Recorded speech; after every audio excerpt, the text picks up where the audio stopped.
अस्सलाम वालेकुम students. Object oriented programming के कोर्स में आज हम लैब 16 के कंटेंट्स डिस्कस करेंगे। अच्छा जी, पॉलीमॉर्फिज्म की एक एग्जांपल है, उसको हम देखेंगे।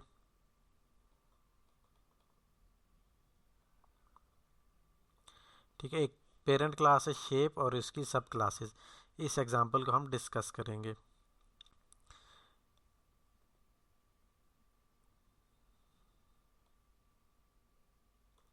ठीक है, suppose our program uses many kinds of shape such as triangle, rectangle and so on. ठीक है, सपोज करते हैं कि हमारी जो क्लास है इसमें बहुत सारे शेप्स यूज़ हो रही हैं, जैसा कि ट्राइंगल है, रेक्टेंगल है, स्क्वायर है, क्वाड्रिलेटरल है। इस तरह की बहुत सारी शेप्स हैं। वो हम एक एप्लीकेशन बना रहे हैं जिसमें ये सब यूज़ होंगी। We should design a super class shape which defines the public interface और behaviours of all the shapes.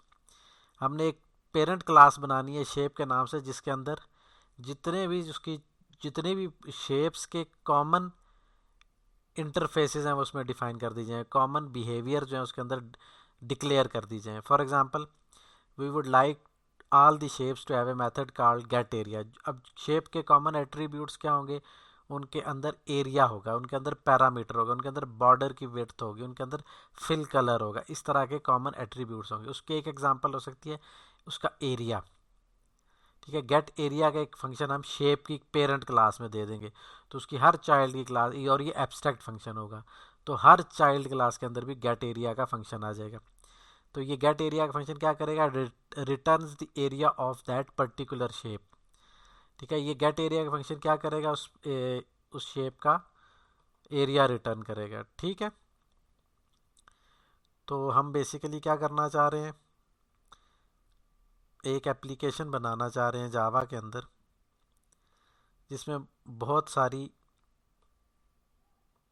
Shapes होंगी।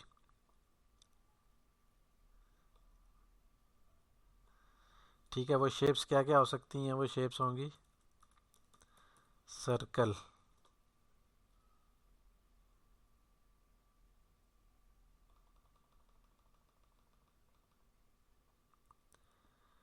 ठीक है,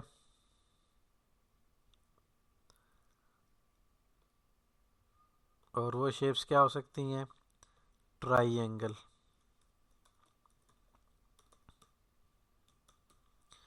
और वो शेप क्या हो सकती है? क्वाड्रिलेटरल। ठीक है, और इसके अलावा फ्यूचर में मैं इसमें मज़ीद शेप्स ऐड कर सकता हूँ। स्क्वायर की शेप ऐड कर सकता हूँ, क्यूब की शेप ऐड कर सकता हूँ, ट्रेपेजॉइड की शेप ऐड कर सकता हूँ। वो भी मुझे ज़रूरत करनी पड़ेगी। फ़िलहाल मेरे जहन में ये दो तीन शेप्स हैं। तो अब इन शेप्स के अंदर चीज़ें होंगी जिनके लिए मैं एब्स्ट्रैक्ट क्लास बना दूंगा शेप के नाम से। कॉमन बिहेवियर्स जो इस क्लास के अंदर हो सकते हैं, कॉमन एट्रीब्यूट्स जो इन क्लासेस के अंदर हो सकते हैं, उसके लिए मैं बना दूंगा शेप की एक क्लास। और उसके अंदर क्या कॉमन एट्रीब्यूट्स रखूंगा? एक गेट एरिया रखूंगा, एक रखूंगा गेट पेरीमीटर।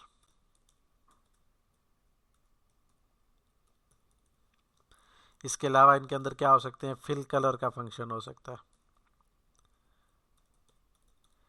बॉर्डर विड्थ का फंक्शन हो सकता है। जिस कोऑर्डिनेट 2D प्लेन में मैं शेप को रिप्रेजेंट करता हूँ, उस प्लेन के अंदर शेप को मूव करने का फंक्शन हो सकता है। ठीक है, और ये हर शेप में होगा। सर्कल की शेप में भी होगा, ट्राइंगल में भी होगा, और क्वाड्रिलेटरल में भी होगा।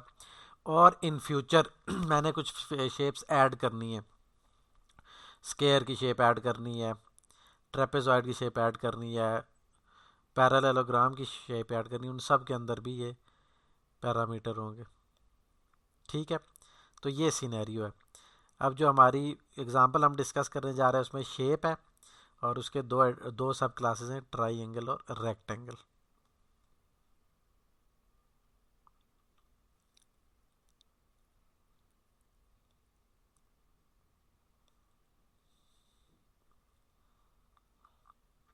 शेप की पेरेंट क्लास है और इसके अंदर मैं कॉमन एट्रीब्यूट्स जो किसी भी शेप में होंगे, वो शेप का एक फिल कलर होगा, उसका एरिया होगा। ठीक है। अच्छा, एक टू स्ट्रिंग का फंक्शन मैंने बनाया, ये प्रोग्रामिंग के एस्पेक्ट से है कि उस जो भी शेप है उसके एट्रीब्यूट्स की जो भी वैल्यूज़ हैं वो मैं टू स्ट्रिंग के अंदर लिख दूंगा। फिर आ जाती है चाइल्ड क्लास रेक्टेंगल और उसके साथ चाइल्ड क्लास है ट्राइंगल। रेक्टेंगल की क्लास के अंदर दो एट्रीब्यूट्स हैं, उसकी लेंथ और विड्थ। हर रेक्टेंगल जो है वो दो चीज़ों से डिफाइन की जाती है। उसकी लेंथ, जो लॉन्गर साइड है उसकी लेंथ कितनी है, और जो उसकी स्मॉलर साइज है वो उसकी विड्थ को बताती है। ट्राइंगल जो है उसमें दो चीज़ें होंगी, ये एक बेस होगी और एक उसकी हाइट होगी। इससे तीसरा जो एट्रीब्यूट है वो खुद ब खुद कैलकुलेट किया जाएगा। ठीक है। एक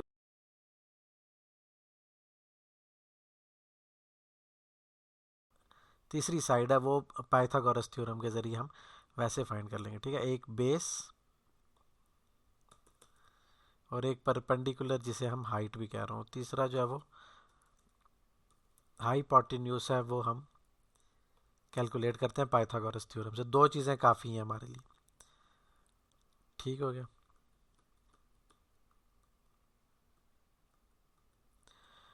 तो ये जो दूसरी क्लास है रेक्टेंगल, इसमें बेस और हाइट दो एट्रीब्यूट्स हैं।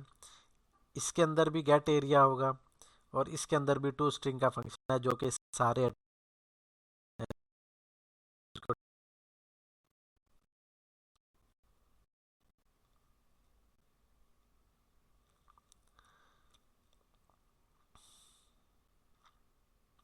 अब इन सारे फंक्शंस और एट्रीब्यूट्स की को डिस्कस कर लेते हैं, इनके अंदर क्या क्या होना चाहिए।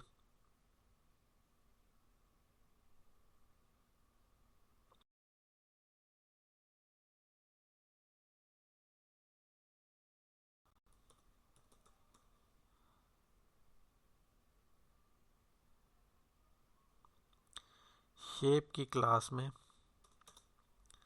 जो गेट एरिया का फंक्शन है ये एब्स्ट्रैक्ट होगा।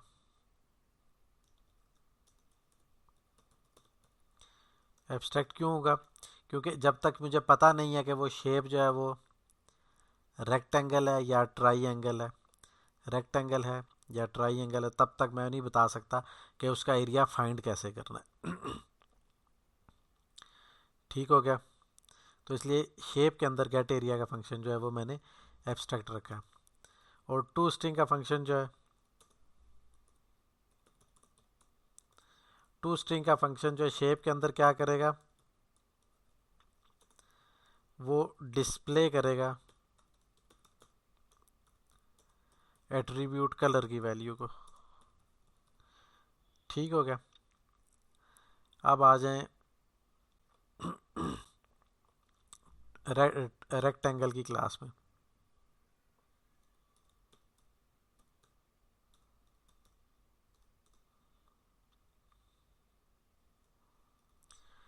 रेक्टेंगल की क्लास में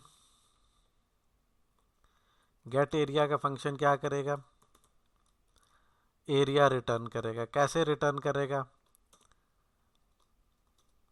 लेंथ और ब्रेड्थ को आपस में मल्टीप्लाई करने से, लेंथ और विड्थ को। ठीक है। तो अब ये जो एब्स्ट्रैक्ट फंक्शन था उसकी कंक्रीट इम्प्लीमेंटेशन जो है वो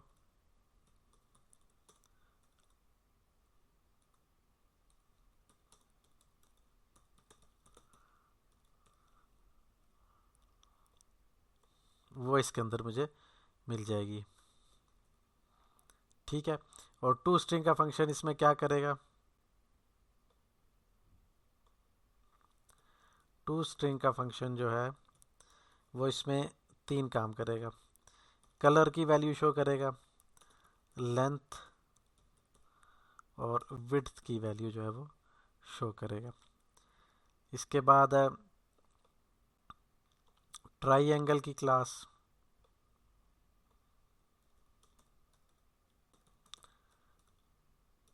ट्राइंगल की क्लास जो है वो क्या करेगी,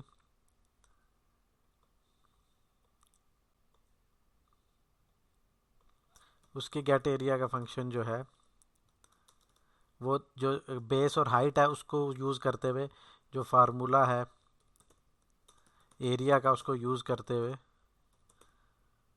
एरिया में रिटर्न करेगी। ठीक है, और टू स्ट्रिंग का फंक्शन क्या करेगा, टू स्ट्रिंग का फंक्शन जो है वो ये करेगा कि वो कलर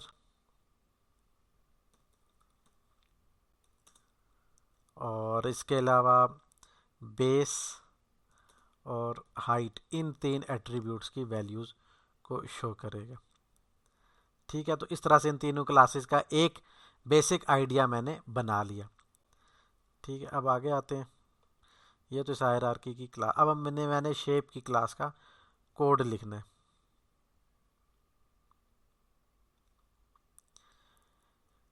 पब्लिक क्लास शेप और इसके अंदर प्राइवेट एट्रीब्यूट कलर का। ठीक है, ये इस हायरार्की को ध्यान में रखें। शेप की क्लास डिक्लेयर कर दी और उसका एक एट्रीब्यूट जो पेरेंट की क्लास का है वो बना दिया। अब आगे आए, कंस्ट्रक्टर लिखते हैं। इसको इनपुट एट्रीब्यूट मिलेगा कलर के नाम से, और दिस डॉट कलर को यूज़ करते हुए ये जो इनपुट एट्रीब्यूट है कलर, ये असाइन हो जाएगा जिस ऑब्जेक्ट का कंस्ट्रक्टर कॉल किया गया उसके कलर एट्रीब्यूट को। ठीक है, आप ऐसे भी कर सकते हैं यहाँ पर इनपुट एट्रीब्यूट सी ले लें और वो सी की वैल्यू जो है वो कलर को एट्रीब्यूट को दे दें, जैसे कि हम यूजली करते हैं। उसकी बजाय यहाँ पर क्या किया गया कि इनपुट आर्गूमेंट का नाम भी वही है जो इस इस फंक्शन का जो एट्रीब्यूट है कलर, उसका नाम भी वही है, और कंस्ट्रक्टर को जो इनपुट एट्रीब्यूट आया कलर, दोनों का सेम नाम है। तो यहाँ दिस के कीवर्ड को मैं यूज़ करूँगा कि जो ऑब्जेक्ट, जिस ऑब्जेक्ट की बात हो रही है, एट्रीब्यूट की बात हो रही है, वो दिस डॉट कलर से हम असाइन कर देंगे, और जो इनपुट एट्रीब्यूट है कलर, वो वैल्यू जो है वो राइट हैंड साइड पे आ जाएगी इक्वालिटी ऑपरेटर के। ठीक है, तो इस तरह से एक जो इनपुट वैल्यू आई है वो शेप के कलर के एट्रीब्यूट को मिल जाएगी। ठीक है, तो मैंने पेरेंट क्लास का कंस्ट्रक्टर लिख दिया है इस तरह से। आगे आ जाएं।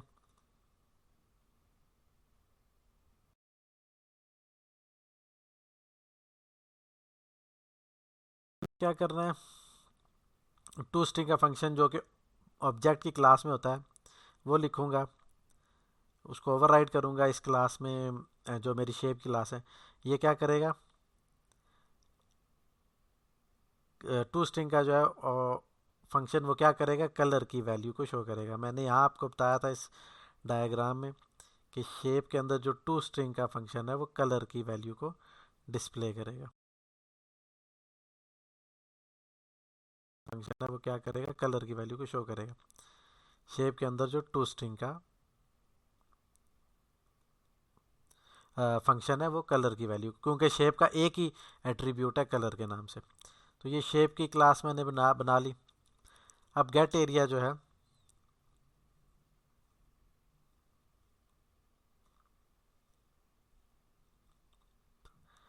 ठीक है, गेट एरिया को अगर मैं इस तरह से कंपाइल करूँगा तो ये जो है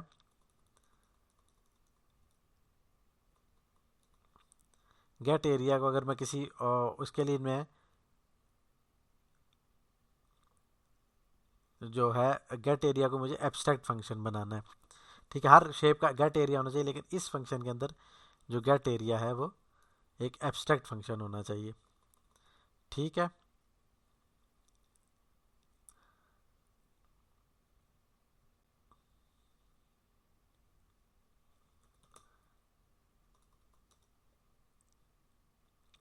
ठीक है, मैं इस फंक्शन को चाइल्ड क्लासेस के अंदर ओवरराइड करूंगा।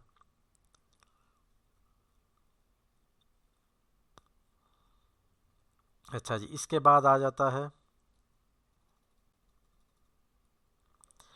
देख, take note that we have a problem writing get area method in the shape class, but the area cannot be computed unless the actual shape is known।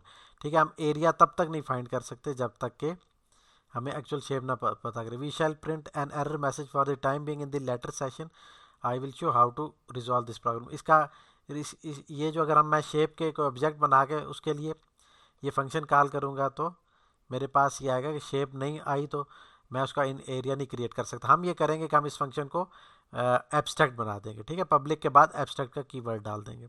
इस example में नहीं डाला गया, लेकिन हम जब एक्चुअली इस एग्जांपल को फर्दर रिफाइन करेंगे तो एब्स्ट्रैक्ट का कीवर्ड डालेंगे। प्रॉपर मेथड वही है। फिर सब क्लासेस आ जाती हैं। पेरेंट क्लास मैंने बना दी शेप की, और उसके अंदर गेट एरिया जिसे एब्स्ट्रैक्ट बनाना था लेकिन अभी मैंने बनाया नहीं, ठीक है। रेक्टेंगल और ट्राई इसकी दो क्लासेस हैं। रेक्टेंगल की क्लास में दो एट्रीब्यूट्स हैं, लेंथ और विड्थ। तो अब कोड रेक्टेंगल डॉट जावा के नाम से एक फाइल बनाऊंगा, उसके अंदर क्लास रेक्टेंगल डिक्लेयर करूंगा जो विच एक्सटेंड शेप, जो कि शेप की चाइल्ड क्लास है। इसके अंदर दो प्राइवेट एट्रीब्यूट्स हैं, लेंथ और विड्थ। ये इकट्ठा एक ही लाइन में भी डिक्लेयर कर सकते हैं। अलग अलग डिक्लेयर करें तो वो प्रोग्राम रीडेबिलिटी ज़्यादा है, तो वो उस तरह से बेहतर है। अब कंस्ट्रक्टर लिखे हैं रेक्टेंगल का। रेक्टेंगल के हर जो मेथड है उसके अंदर तीन एट्रीब्यूट्स हैं, लेंथ और विड्थ इसके अपने इंडिजिनस एट्रीब्यूट्स हैं। रेक्टेंगल के हर ऑब्जेक्ट के तीन एट्रीब्यूट्स होंगे, लेंथ विड्थ और कलर। लेंथ और विड्थ इसके इंडिजिनस अपने एट्रीब्यूट्स हैं और कलर इसने पेरेंट से इनहेरिट किया, ठीक है। तो कंस्ट्रक्टर को तीन एट्रीब्यूट्स भेजने पड़ेंगे, कलर, लेंथ और विड्थ। ये जो लेंथ है ये दिस डॉट लेंथ के जरिए कर जो ऑब्जेक्ट जिसका कंस्ट्रक्टर हम कॉल कर रहे हैं उसके लेंथ एट्रीब्यूट को वैल्यू दे दूंगा। विड्थ के जरिए दिस डॉट विड्थ के जरिए मैं उस ऑब्जेक्ट को ये वैल्यूज़ दे दूंगा जिस ऑब्जेक्ट के लिए कंस्ट्रक्टर कॉल किया। और ये जो कलर की वैल्यू है ये पेरेंट क्लास यानी शेप के एट्रीब्यूट कंस्ट्रक्टर को भेज दूंगा। आप यहाँ पर ये भी कर सकते हैं कि कलर की बजाय इनपुट एट्रीब्यूट सी, एल और डब्ल्यू जैसे हम लैब में करते हैं वो इनको दे दें। जो सी एट्रीब्यूट है वो पेरेंट के कंस्ट्रक्टर को भेज दें। एल एट्रीब्यूट जो है वो लेंथ और विड्थ एट्रीब्यूट जो है वो विड्थ के इक्वल कर लें। तो दिस का कीवर्ड क्या कर रहा है, वो जिस ऑब्जेक्ट के लिए जो ऑब्जेक्ट का एट्रीब्यूट है उसमें और जो इनपुट आर्गूमेंट है उसमें डिफरेंस करने के लिए यूज हो रहा है, ठीक है। तो ये इस तरह से मैंने रेक्टेंगल क्लास का कंस्ट्रक्टर बनाया जो कि तीनों एट्रीब्यूट्स कलर को पेरेंट के कंस्ट्रक्टर के जरिए और लेंथ और विड्थ को अपने कंस्ट्रक्टर अपने अंदर जो है इनिशियलाइज कर रहा है, वैल्यूज़ दे रहा है। इसके बाद मैं ओवरराइड करूंगा टू स्ट्रिंग के फंक्शन को। जो पेरेंट का टू स्ट्रिंग का फंक्शन है उसको ओवरराइड करने के लिए अपना टू स्ट्रिंग का फंक्शन कॉल करूंगा। क्योंकि पेरेंट का जो टू स्ट्रिंग का फंक्शन है वो उसका मकसद होगा सिर्फ कलर की वैल्यू शो करना। जो रेक्ट एंगल चाइल्ड क्लास का टू स्ट्रिंग का फंक्शन है उसका मकसद होगा लेंथ विड्थ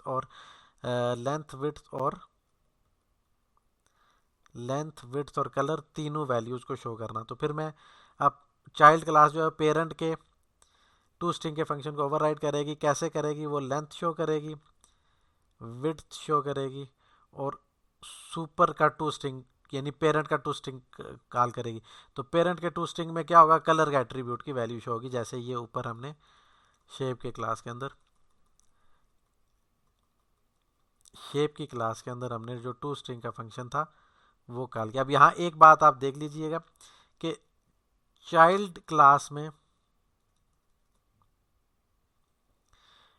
रेक्टेंगल की क्लास में जो मैंने टू स्ट्रिंग लिखा है तो इससे पहले वो at the rate of override लिखा हुआ है, ठीक है। ये रेक्टेंगल की क्लास है, इसके अंदर टू स्ट्रिंग का फंक्शन बनाने से पहले मैंने at the rate of override लिखा है। क्यों लिखा है, क्योंकि ये जो टू स्ट्रिंग है, जो रेक्टेंगल का टू स्ट्रिंग है, ये ओवरराइड करे शेप के टू स्ट्रिंग को। क्यों ओवरराइड करे, क्योंकि शेप का टू स्ट्रिंग सिर्फ कलर को शो करता है। रेक्टेंगल का जो टू स्ट्रिंग है वो तीनों एट्रीब्यूट्स को शो करे, लेंथ और विड्थ को भी। लेकिन यहाँ पर जो मैंने शेप की क्लास का जो टू स्ट्रिंग का फंक्शन है इससे पहले भी ओवरराइड लिखा हुआ। ये क्यों लिखा हुआ, हमारी हायरार्की में तो शेप जो है वो टॉप मोस्ट क्लास है, ठीक है। हमारी हायरार्की में शेप टॉप मोस्ट क्लास, उससे पहले भी at the rate of override लिखा हुआ। क्यों लिखा हुआ, क्योंकि जो ऑब्जेक्ट की क्लास है उसमें भी जो ऑब्जेक्ट की क्लास है वो हर क्लास जो हम जावा के प्रोग्राम में लिखे हैं उसकी पेरेंट क्लास होती है। तो उसके अंदर भी एक टू स्ट्रिंग का फंक्शन लिखा होता है जिसकी रिटर्न टाइप स्ट्रिंग होती है,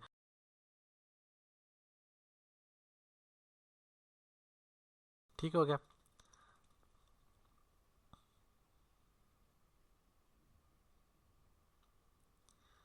तो ये रेक्टेंगल की क्लास आ गई। अच्छा जी, रेक्टेंगल का हमने कंस्ट्रक्टर डिस्कस कर लिया, अब एरिया का फंक्शन डिस्कस करते हैं। रेक्टेंगल की क्लास में जो एरिया का फंक्शन है वो क्या करेगा, वो लेंथ इनटू विड्थ का जो प्रोडक्ट है वो रिटर्न करेगा। तो ये हमने एरिया की क्लास लिख दी। इसके बाद आ जाती है ट्राइंगल की क्लास। ट्राइंगल की क्लास भी शेप की क्लास की चाइल्ड है। ट्राइंगल एक्सटेंड शेप मतलब ट्राइंगल शेप की चाइल्ड क्लास है। इसके दो एट्रीब्यूट हैं, बेस और हाइट। ठीक है, इसका जो कंस्ट्रक्टर है ट्राइंगल का, उसको भी तीन एट्रीब्यूट्स मिलेंगे। कलर जिसकी टाइप स्ट्रिंग है, बेस जिसकी टाइप इंटीजर है, और हाइट जिसकी टाइप इंटीजर है। ठीक है, हमने बेस और हाइट को इंटीजर वैल्यू सपोज किया। ये वो भी हो सकता है, फ्लोट वैल्यू भी हो सकती है, लेकिन हमारी एग्जांपल में इंटीजर होगी। कलर का एट्रीब्यूट पेरेंट यानी शेप की क्लास के कंस्ट्रक्टर को भेज देंगे। बाकी बेस जो है वो दिस डॉट बेस के ज़रिए जिस ऑब्जेक्ट के लिए कंस्ट्रक्टर कॉल किया गया उसकी बेस एट्रीब्यूट को वैल्यू मिल जाएगी। और हाइट दिस डॉट हाइट के ज़रिए हाइट की वैल्यू मिल जाएगी जिस ऑब्जेक्ट का कंस्ट्रक्टर कॉल किया गया उसके हाइट के एट्रीब्यूट को। ठीक हो गया। इसके बाद आ जाता है टू स्ट्रिंग का फंक्शन। ये क्या करेगा, ट्राइंगल का टू स्ट्रिंग जैसे रेक्टेंगल का टू स्ट्रिंग जो था वो क्या करता था, वो कलर के टू स्ट्रिंग को ओवरराइट करता था, शेप के टू स्ट्रिंग को ओवरराइट करता था। क्यों? क्योंकि रेक्टेंगल ने अपने एट्रीब्यूट्स को भी शो करना था शेप के एट्रीब्यूट के अलावा। तो यही चीज़ यहाँ भी है कि ट्राइंगल की क्लास जो है वो बेस और हाइट जो उसके अपने एट्रीब्यूट है प्लस कलर जो उसने इनहेरिट किया है शेप से, वो तीनों वैल्यूज शो करना चाह रहा है।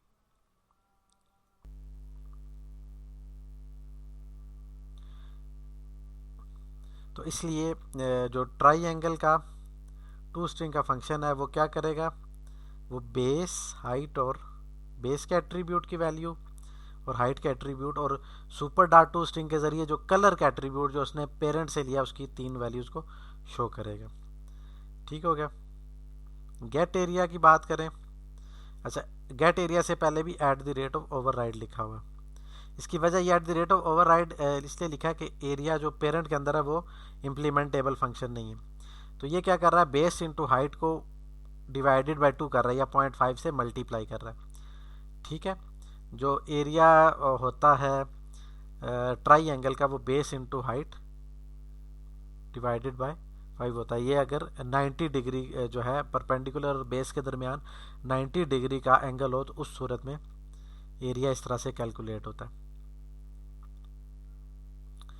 The subclass overrides get area method inherit from superclass. जो गेट एरिया उसे सुपर क्लास से मिला है उसको ओवरराइड करेगा।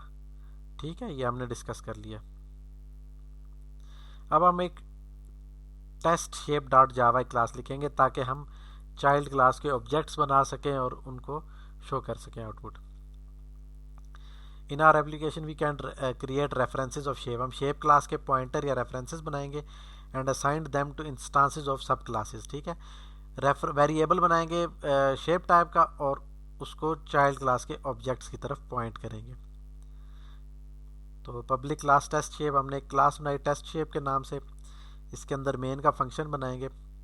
अब देखें, मैंने शेप S1 का ऑब्जेक्ट का वेरिएबल क्लियर किया, लेकिन इसके अंदर मैं रेक्टेंगल क्लास का ऑब्जेक्ट बना रहा हूँ। इसको अपकास्टिंग कह रहे हैं कि चाइल्ड क्लास का ऑब्जेक्ट है रेक्टेंगल का और ये पॉइंट का किसकी तरफ वेरिएबल किस टाइप का है, वो शेप टाइप का। या आप ये कह लें कि शेप टाइप का पॉइंटर है और रेक्टेंगल क्लास का जो है आइडेंटिफायर है।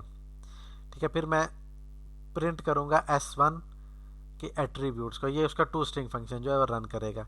ये इम्प्लिसिटली हम टू स्ट्रिंग के फंक्शन को कॉल करते हैं जिसकी रिटर्न टाइप स्ट्रिंग है, क्योंकि प्रिंट लाइन के फंक्शन को स्ट्रिंग आउटपुट चाहिए होता है। ठीक है, इसके बाद में अब ये जो मैंने रेक्टेंगल का ऑब्जेक्ट क्रिएट किया, इसके कलर एट्रीब्यूट को रेड वैल्यू दी है को। ठीक है, लेंथ के एट्रीब्यूट को 4 दिया और विड्थ को 5 दिया। अगर चाहिए लॉजिकली गलत है, लेकिन कोड के लिए बहरहाल ये ठीक रन करेगा, हमारे कंपाइलेशन पे इसका एरर नहीं होगा। अगर आप ये भी चेक लगाना चाह रहे हैं कि लेंथ विड्थ से ज़्यादा हो तो आप इफ एल्स के ज़रिए ये चेक कंस्ट्रक्टर में लगा दें कि इन दोनों में से जो ग्रेटर वैल्यू है वो लेंथ को मिल जाए और जो लेसर वैल्यू विड्थ को मिल जाए। अच्छा, इसके बाद मैं क्या करूँगा, मैं गेट एरिया का फंक्शन कॉल करूँगा S1 के ऑब्जेक्ट के लिए, और उसको प्रिंट लाइन के ज़रिए कॉल स्क्रीन पे शो करूँगा। फिर मैं दूसरा ऑब्जेक्ट क्रिएट करूँगा शेप क्लास का, लेकिन इसे भी चाइल्ड क्लास ट्राई एंगल का ऑब्जेक्ट असाइन करूँगा, और ब्लू उसका कलर होगा, और बेस 4 और हाइट 5 होगी। ठीक है, और ये कंसेप्ट अब कास्टिंग कहलाएगा, यानी चाइल्ड क्लास का ऑब्जेक्ट है और रेफरेंस जो है वो पेरेंट क्लास का। फिर मैं S2 की वैल्यू को प्रिंट लाइन के ज़रिए शो करूँगा, जो कि बेसिकली टू स्ट्रिंग का फंक्शन इम्प्लिसिटली कॉल हो रहा है। फिर मैं एरिया जब रिटर्न करूँगा तो वो जो 4 × 5 डिवाइडेड बाई 2 जो है वो एरिया 10 आएगा। ठीक है, इस कोड को अगर मैं रन करूँ तो क्या होगा,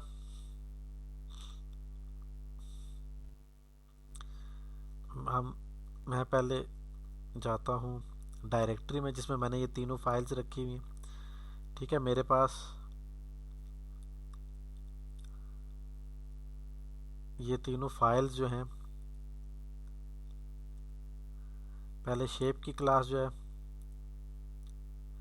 ठीक है, ये मैंने शेप की क्लास एक शेप डॉट जावा के अंदर शेप की क्लास बनाई हुई है।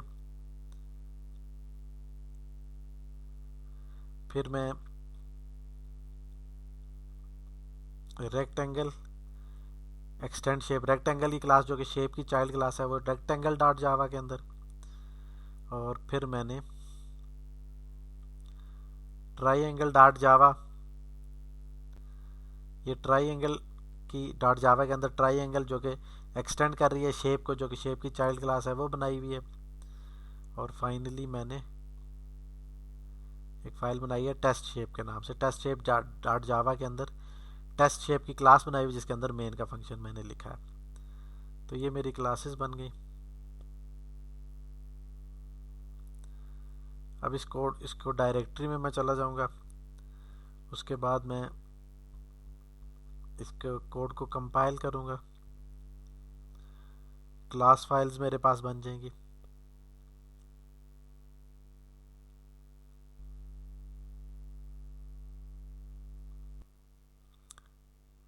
अच्छा जी, मेरे पास मैंने डायरेक्टरी का पाथ गलत दिया है, उसको पाथ को मैं करेक्ट करता हूँ।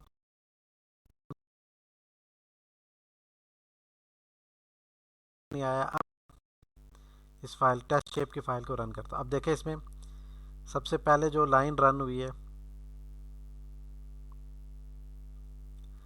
सबसे पहले जो आउटपुट आएगा वो system dot out dot print line की वजह से आएगा। ये क्या करेगा, S1 के ऑब्जेक्ट के लिए प्रिंट लाइन करेगा। S1 के ऑब्जेक्ट तो वो तो एक ऑब्जेक्ट है, उसका कौन सा मेथड कॉल होगा, टू स्ट्रिंग का। क्यों, क्योंकि यहाँ पर वो मेथड यूज़ होना है S1 का जो कि जिसकी रिटर्न टाइप स्ट्रिंग हो, तो ये इम्प्लिसिट कॉल थी। तो इसके कॉरेस्पॉन्डिंग देखें तो क्या आएगा, रेक्टेंगल लेंथ 4 विड्थ 5 शेप जो है वो रेड है। ठीक है, इसके बाद आगे आ जाए, अगली लाइन क्या कर रही है, वो एरिया इज 20 बता रही है। यहाँ पर मैंने S1 डॉट गेट एरिया का फंक्शन कॉल किया था। अब लेंथ और विड्थ 4 थी, 4 और 5 थे, तो ये गेट एरिया ने मुझे 20 वैल्यू रिटर्न की है। इससे आगे आ जाएं, दूसरा ऑब्जेक्ट जब क्रिएट किया था तो system dot out dot print line को S2 ऑब्जेक्ट के लिए कॉल किया था। अब S2 जो है, ठीक है, उसको मैंने बेस और हाइट की वैल्यू 4 और 5 दी, और शेप, तो ये टू स्ट्रिंग का जो फंक्शन मैंने ट्राई एंगल के ऑब्जेक्ट S2 के लिए कॉल किया वो ये मुझे वैल्यूज़ देगा। ठीक है, यहाँ पर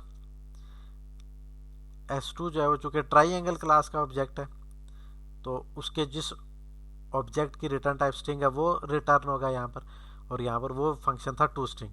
ठीक हो गया। अब इसके बाद आ जाता है S2 डॉट गेट एरिया, और इसको मैं डिस्प्ले कर रहा हूँ प्रिंट लाइन के ज़रिए, और साथ में एरिया इसका मैसेज भी शो कर रहा हूँ। तो S2 का जब गेट एरिया कॉल होगा तो वो कैसे होगा, ट्राई एंगल के गेट एरिया क्या करता है, वो हाइट और विड्थ को 2 से डिवाइड करता है, तो उसका आंसर आता है 4 × 5 डिवाइडेड बाई 2 जो कि 10 आता है। ठीक हो गया।